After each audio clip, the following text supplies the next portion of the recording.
Good morning, it is Jane with Scraptastic Yarns, and I just have a couple of whips today, nothing finished. It's been a week. As you know, Thursday we went to Pittsburgh to see the GI surgeon, and that was a trip in itself. It's about a 3.5 hour drive. Never been to Pittsburgh, was looking forward to getting to see some of it. Didn't. So we come around the corner, Thomas goes, "There's the city line in Pittsburgh, and there's our exit." So I'm having to pay attention to our exit. And the route that we took, I'm telling you folks, it took us through the ghetto. And we turned down this one road, and it says, you know, you have to turn down this road and go under the railroad underpass. It was a cobblestone road. And I wasn't sure we didn't end up with 4 flat tires by the time we got down it. Thomas goes, "I hate these places that do this historic thing." I said to him, "There's nothing historic about this road other than it's cobblestone. The neighborhood, there's nothing here. Nothing." So we had a little laugh about that, you know. And it took us up some back roads and everything to get there. And coming back after we left, we had some other directions, so we were following those, and I missed the turn, so of course it had to recalculate, you know. Took us down this one road, and I had to make this sharp turn. There was a right exit to go down onto the street, but I missed it because I didn't realize what it was. It didn't look like, a bicycle path is what it looked like to me. But so we wound up doing this sharp curve, getting them back on the interstate to get out. But Pittsburgh is a mess. But anyway, the surgeon did tell him that he's not a candidate for surgery for the next 4 to 6 weeks because of the Avastin in his system. And that if he does opt for the surgery, it is in a total abdominal peritoneal resection. And that's a long healing process. It's a major surgery. What they do is they go in and they remove the rectum and the anus and that lower sigmoid colon, and you get a colostomy. But he already has a colostomy, so, you know, no big deal. But while he's healing, he can't have chemo for 3 to 4 months after the surgery. So he has to make a decision whether he wants to do it or what. But in the meantime, they want him to continue his chemo and also add radiation. So they're all in the process of doing that and scheduling an MRI of his rectum, you know. Let me tell you, colon cancer is no fun. But, you know, it is one of the most survivable cancers, along with thyroid cancer if it's caught early enough. So get your colonoscopies. That's what I'm going to tell you. So anyway, on the way home, we're kind of sitting there quiet. You know, it was raining, supposed to snow. So I'm driving along, and maybe about an hour and a half, you know, I kind of look over and I said, you know, if you do decide to have this surgery, if I get angry at you because you're being a total butthead or whatever, I can't call you an asshole anymore, can I? Because you won't have one. And he had a giggle about that. He goes, "Yeah, I was thinking the same thing." So we had a giggle about it. I mean, you know, what are you going to do? So anyway, he's going to talk with his cancer doctors here to determine the best course of action, whether he wants to actually go through that full surgery, because he won't be able to work during that time. So there's that. Okay. Now, the movie marquee blanket is Silence of the Lambs, and I am using gray, red, orange, yellow, white, and black, and this is how far I've gotten so far.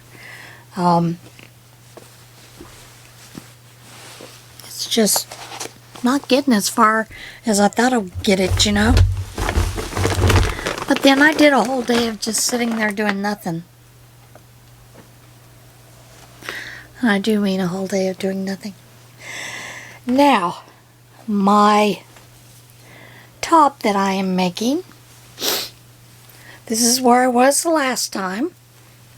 Gotten this much done, started the sleeves. I do need to add another cake of that. So that's where we're at with that.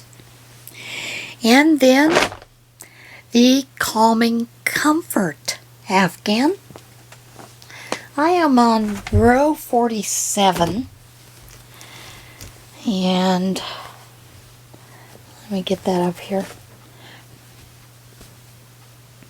This is that one row that you repeat a couple of times. There. And, you know, I always check Mikey's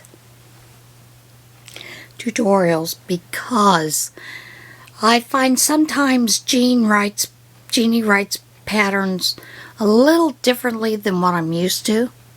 So I just wanted to double check. However, I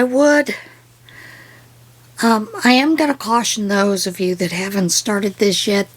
They are supposed to be not exactly on top of each other. These rows are supposed to line up like that. And that would have helped if it had been written in the pattern. The picture is a little hard to determine whether that's what happens. And since Mikey is not doing a full blanket, you don't really get to see the repeat rows that you do for that. 47 through 58, I believe, or 55. So you don't get to see how they stack up and that they do line up a little differently. You're not going to have that shell right on top of the 3 double crochets, and that would have helped if he had stated that in the tutorial. If he did, I missed it.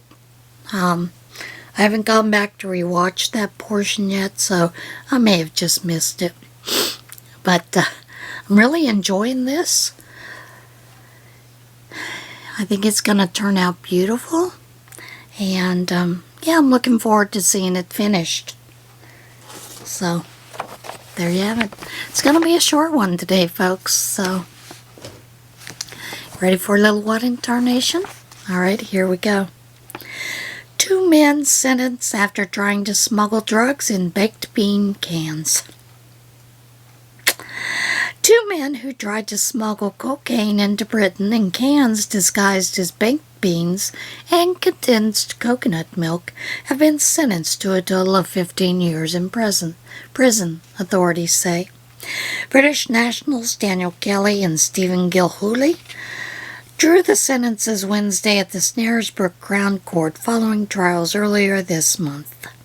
They were arrested in January 2020 while imprisoned on another charge. Kelly was. Gilhooly was arrested 2 months later. They were charged in April of 2001 with evading Britain's prohibition on importation of Class A drugs into the country in connection with the scheme. The cans were seized by custom officials in December 2018, prompting a probe that led them to discover that Kelly and Gilhooly had flown to St. Lucia shortly before the cans were mailed from there to addresses in Charlton and Greenwich in southeast London. Both men traveled to St. Lucia with the sole purpose of importing Class A drugs back into the United Kingdom. The miserable effect that drugs supply on our communities is undeniable and inextricably linked to violence within our communities. Both men were willing to take such a risk with this offense, thinking they were beyond the reach of the law and hoping to monetize profits. Instead, they now face hefty prison sentences. I hope this provides them the opportunity to reflect on their behavior and demonstrates that crime does not pay.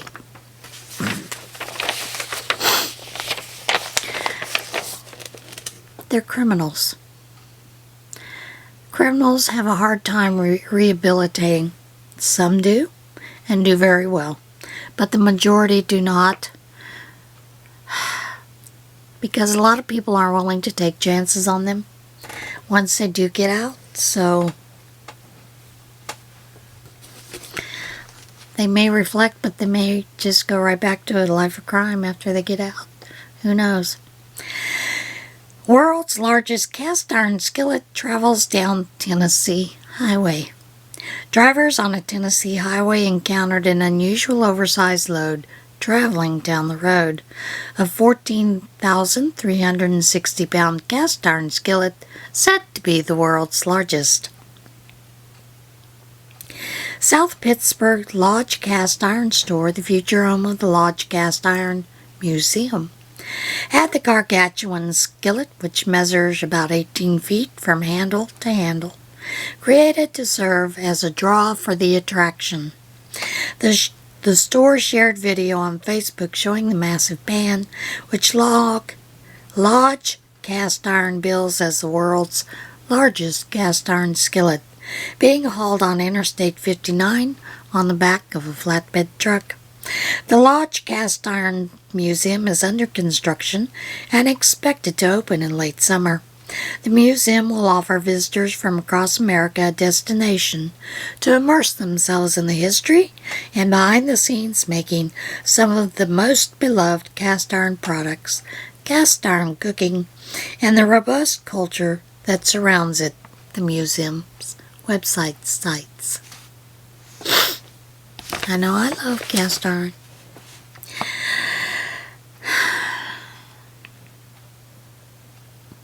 These are weather events. Very interesting. It was like a different planet. Sand sculptures litter Lake Michigan beach. A walk along Lake Michigan this week was a lot like stroll through a museum gallery, thanks to some weather elements coming together to create an incredible phenomenon. Small, delicate sand sculptures casually littered the beach at Discornia Park in St. Joseph, Michigan. It was like a very different planet, Terry Abbott told Fox 2.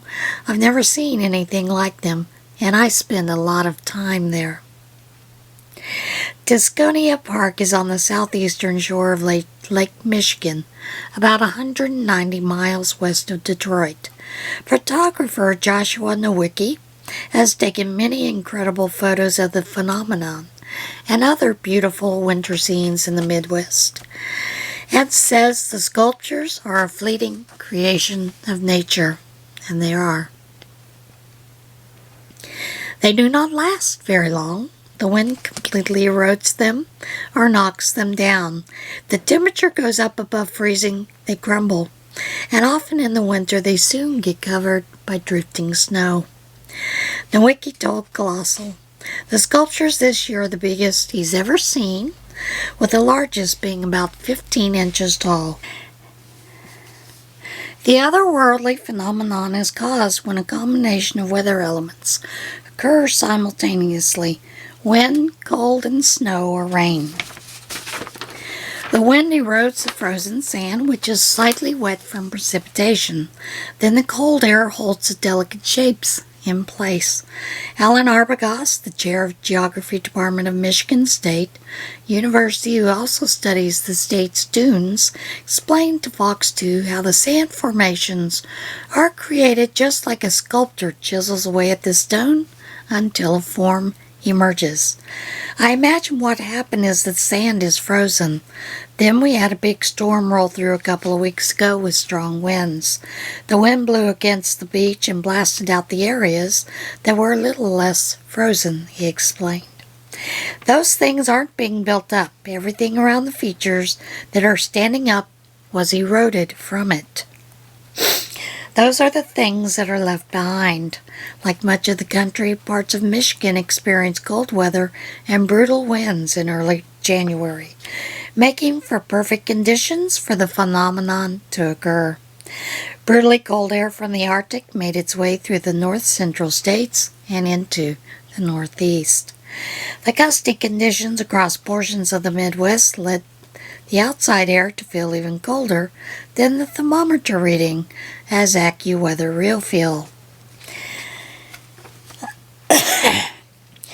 While the frigid temperatures aren't ideal for humans, it's clearly the perfect weather to form these sandy creations that caused several people, including meteorologist Dave Caulfield, to brave the cold for some stunning shots. Nature is incredible and can sometimes make sub-freezing temperatures a little more bearable. This next one is another weather phenomenon. Giant spinning ice disk returns to Maine River, freezes in place. A giant spinning ice disk formed on a Maine River where the phenomenon has been spotted before and subsequently froze in place. Residents of Westbrook said the ice disk, which first formed in the Presumpticate River in 2019, sorry about the throat, returned to the river this week, but it had frozen in place as of Wednesday. Riverside restaurant The Frog and Turtle shared a video of the disc on Facebook, and Westbrook Mayor Michael Foley posted some aerial photos. Foley said he is hoping the ice disc will prove a draw for tourists and a boon to local businesses.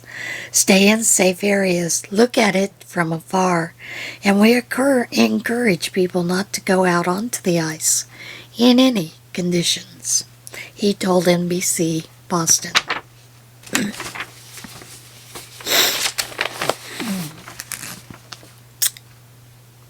Gotta watch those loose ostriches, the other white meat. I don't know if you know this, but ostrich, when you cultivate the meat, it is white, but it tastes like beef. An ostrich steak tastes just like a steak. Beef steak. Delicious critters. How do I know? One of the nursing students I went to nursing school with, her family had an ostrich and emu farm, and they also owned a restaurant. And in this restaurant, they sold meat and served dishes made from the meat of these animals to customers. You could ask for beef or chicken in its place, but a lot of us were very adventurous, so yeah. More than 80 escaped ostriches run loose through Chinese city. Drivers in a Chinese city captured video when they came upon an unusual traffic hazard. A flock of more than 80 ostriches racing through the streets late at night. Could you imagine if you were drunk? Not pink elephants, not elephants, no, not blue elephants, but ostriches. Videos captured early Saturday morning in Changzhou City, Xinjiang Autonomous Region, I hope I pronounced that correctly, show dozens of the large flightless birds running through urban roads. Local police said the ostriches escaped from a local farm through a gate that had been left unlocked. Police said most of the ostriches were rounded up and returned to the farm. No injuries were reported from the ostriches' time on the loose. And there you have it. What in tarnation. Alright guys, I hope you have a great week. I will see you again soon. I don't know if I'll get any more out this week unless the Nick Crate shows up. And if it does show up, there will be a giveaway. Because it is alpaca. And I can't tolerate it. Alright everybody, have a great week. Remember, choose kindness. Bye.